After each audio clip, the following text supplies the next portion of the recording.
Hello everyone! Welcome to Kanoy Life. In today's vlog, ikukwento ko po sa inyo kung paano ko po nakilala yung husband kong si Greg. Siya po ay isang Canadian at ako po ay isang Pilipina. Ikukwento ko po sa inyo kung paano ko po siya naging friend, best friend, boyfriend, and finally naging husband.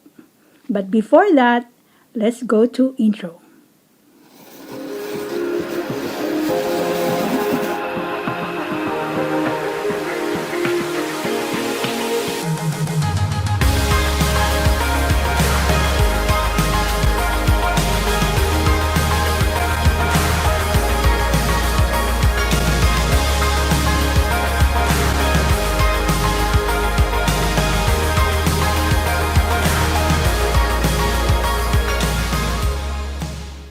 Hello! Welcome back to Kanoy Life. I would like to thank nga pala dun sa mga subscribers namin. Thank you for your support. And kung bago po kayo dito sa aming channel, please subscribe and then click like, share, and click the notification bell for more updates. Today, magkukwentuhan po muna tayo. Pasensya na po nga pala kayo. Wala po akong bakod ngayon, nasira. Mahabang kwento yon. So, umpisa na po natin. Ako nga po pala si Cynthia. Isa po akong medical technologist sa Pilipinas, sa Antipolo, Rizal, kung saan po ako nakatira. Meron po akong kapatid. Dalawa po yung kapatid ko na lalaki. Isa po nasa Pilipinas, isa po nasa Amerika. Si Greg po, siya po ay bunso sa kanilang magkakapatid.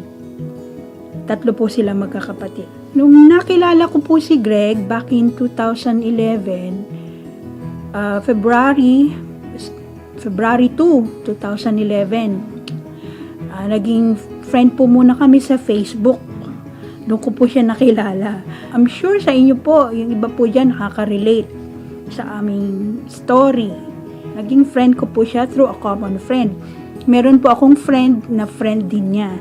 So, one day po, nag-comment po siya dun sa friend niya, na friend ko rin. Nung nakita ko po yung picture niya, nung nag-comment siya dun sa friend namin, ito po yung picture niya, oh. So sabi ko, naintriga ako.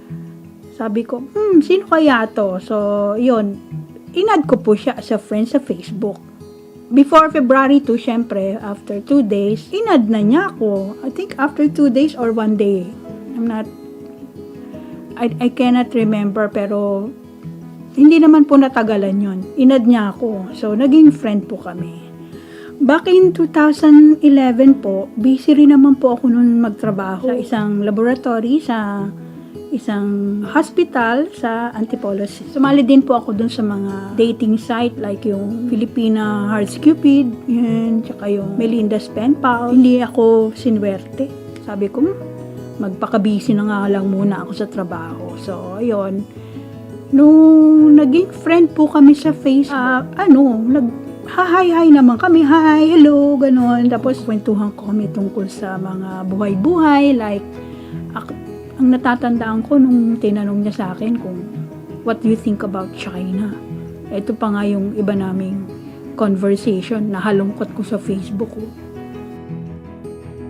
So, sabi ko, doon sa picture niya nang nakita ko, kasi medyo nakaside yung ganun, tsaka parang cartoonized. Sabi ko, naintriga ako. Tinignan ko kung anong itsura niya doon. Meron ako nakita mga pictures. Sabi ko, okay naman siya. Hindi naman siya mukhang barumbado. Hindi naman siya mukhang sanggano.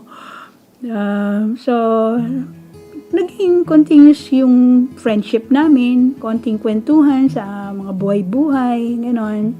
Tapos minsan, pag mga bandang 2 o'clock ng hapon sa Pilipinas, tapos 2 o'clock yun dito ng daling araw. Sabi ko, ba't kaya gising pa to? Yung pala, siya noon, nagtatrabaho siya sa real estate. Isa siyang broker. So, busy din siya noon siguro ng hating gabi kung anong work niya. Ginagawa niya ng hating gabi minsan. So, nung naging magkaibigan kami, sabi ko, subukan ko nga kung hanggang saan tatagal to. Hindi naman ako kagandahan, diba? So, sabi ko, okay, sige, tingnan natin kung magiging friend kami for forever. Hanggang eventually, 2000, continue sa pag-uusap namin, nagkaroon kami ng chance na makilala namin yung isa't isa. So, nung back in 2014, tinanong niya ako, sabi niya, gusto daw ba niya ako maging muse? Would you like to be my muse? Ako naman, sabi ko, muse? Oh, okay. Sabi ko, ano ba yun? Hindi ko man naintindihan pala yung pagiging sabihin niya ibig niya sabihin ng pagiging muse. Yung pala, kung gusto niya maging source of inspiration, yung pala yun. So, after nun, yun na pala yung start na naging magjowa kami, naging mag-boyfriend, girlfriend, yun. So, naging sweet-sweet naman na kami. Madalas na kaming nag-uusap lalo. Ito yung time na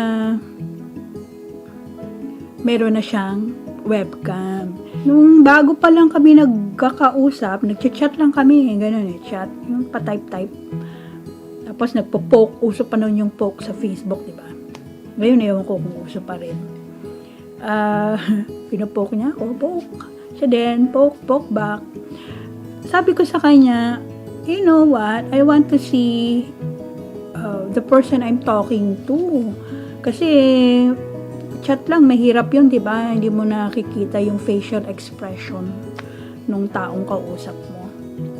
So, sabi ko, buy siya ng camera. Kasi yung laptop niya, yung computer niya, wala palang camera yun. So, bumili siya, siguro, although hindi masyado nag-work yung una niyang camera, hindi ko alam bakit. After a while, nung nagkaroon na kami ng chance na magkausap ulit, meron na siyang webcam. Nung naging boyfriend, girlfriend po kami noon, parang April 9. Sabi ko, sige, okay lang, maging muse mo ako. April 9 yun, birthday nung pamangking ko. 2014. Pero nung nag-reveal na kami through Facebook, July 1, Canada Day. So, July 1 dito sa Canada, pero June 30 sa Pilipinas. So, ayun, naging continuous pa rin yung communication namin. Nagkakilalanan kami nalaman ko na siya din pala ay kapisan ng kanyang magulang dito sa Canada. Katulad ko nung dati nung buhay pa yung mother ko tsaka yung father ko, kapisan ko din ng mga parents ko sa Pilipinas. Kasama ko sa bahay. Naalagaan ko pa yun. Nagkasakit kasi yung mother ko noon back in 1999 and then 2001 hanggang naratay na siya ng 2001 to 2004. Nilagaan ko siya for 3.5 years almost. So, yun. So, sabi ko, okay naman pala to. Mabait sa magulang. Tinutulungan niya yung magulang niya sa bahay. Parang give and take sila, ganon. Parang ako din. Hindi siya yung pabaya sa magulang. So, sabi ko, okay naman, compatible naman kami. So, hanggang, yun nga, nagkapalagayang loob na kami. And then, nag-decide siyang pumunta dito sa Pilipinas. Sabi ko, you need to visit me here in the Philippines kasi para makilala mo yung magulang ko. Natitira kong magulang yung tatay ko noon, 2014 yon. And the next year, 2015, mga around November, umuwi siya ng Pilipinas. Nagkita kami. Sa next, susunod naming video, papakita ko sa inyo kung paano yung unang first meeting namin. Medyo awkward pa syempre, no? Hindi naman, iba pa kasi yung talagang magkasama kayo na in person, kumpara dun sa talagang kahit nag-uusap kayo, kahit mag-boyfriend, girlfriend kayo, pero kung hindi kayo talaga nagkikita, na hindi mo siya nahawakan, nakausap, face to face, iba pa rin yun. So, nag-decide siya. So, 2015, 2015, nagkita kami. So, eto na, nung 2015, nag-decide nga kaming magkita. Nag-vacation siya sa Pilipinas at least 2 weeks bago yung birthday ko nung November 2015. So, sinundo ko siya sa airport. Kasama ko yung kuya ko, tapos yung isang friend, and then yung pamangkin ko si Erica. So, dala namin yung sasakyan namin, no? So, nung sumundo kami. So, nagkita na siya nung kuya ko. Nagkakilala sila sa airport. Papakita ko sa inyo yung aming mga pictures. Hindi kami nagbi-video nun eh. Andito, oh. Yan, oh.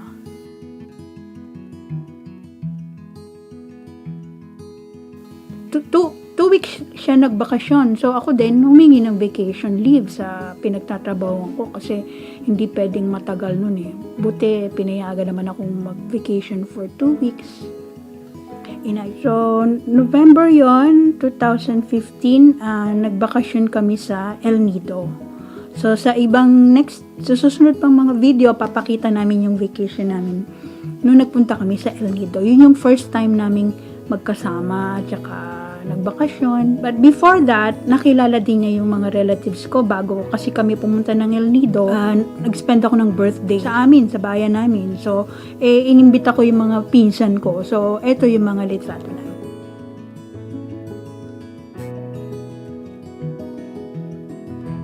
Ayun na nga, nakilala niya yung mga relatives ko. Siguro, syempre pag first time mong nakilala yung mga relative, no, na-overwhelm yata tong si Greg. So, hindi ko alam kung anong naging feelings niya noon. Parang na-overwhelm siguro siya, nabigla.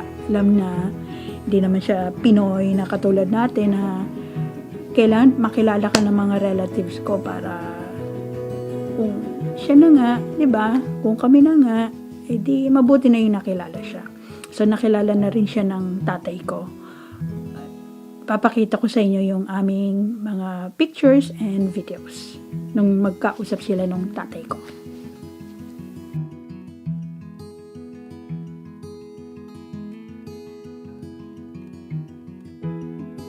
So you had 2 stores at once? You had 2 stores? No, just one. Okay. This is my business when young. Oh, wow. The business is your Because my father is yung A pharmacist. Pharmacy. Right. Pharmacy store.